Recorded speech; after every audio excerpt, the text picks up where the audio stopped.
Libur panjang akhir pekan kali ini ternyata tidak berdampak pada kenaikan jumlah wisatawan di Bali. Seperti di objek wisata di Danau Beratan, peningkatan jumlah kunjungan hanya sebesar 15% dibandingkan hari biasanya. Hujan yang mengguyur hampir di seluruh wilayah Bali ternyata berdampak pada jumlah kunjungan wisatawan, seperti objek wisata Danau Beratan. Meskipun libur panjang akhir pekan, jumlah kunjungan wisatawan tidak naik signifikan. Hal ini berbeda dengan tingkat kunjungan saat libur panjang akhir pekan sebelumnya. Pengelola wisata Danau Beratan, Wayan Mustika menjelaskan, hujan yang hampir setiap hari mengguyur wilayah Tabanan menyurutkan niat wisatawan. Jumlah kunjungan pun hanya naik 15% dibanding hari-hari biasanya.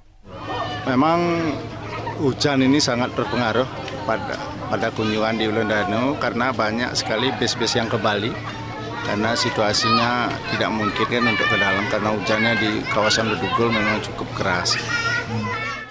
Hal ini juga berdampak bagi fotografer keliling yang ada di objek wisata ini. Meskipun jumlah kunjungan sedikit meningkat, namun penghasilan dari foto kelilingnya mengalami penurunan. Kalau hujan pasti penurunan pasti ada. Beda dengan kalau cuaca lagi bagus, penghasilan pasti akan meningkat lagi. Namun bagi sejumlah wisatawan, hujan bukanlah halangan untuk menikmati indahnya pemandangan Danau Beratan. Musim hujan nggak masalah, paling ya itu siapin stamina atau tujuannya ke yang ke daerah yang nggak berbahaya lah untuk situasi hujan gitu. Objek Danau Beratan ini memang masih menjadi favorit bagi wisatawan yang berwisata ke Bali. Sejuknya udara dan pemandangan pura dengan latar belakang danau serta bukit membuat selalu ingin kembali ke objek wisata yang terletak di Kabupaten Tabanan. Surya Sanjaya melaporkan untuk NET.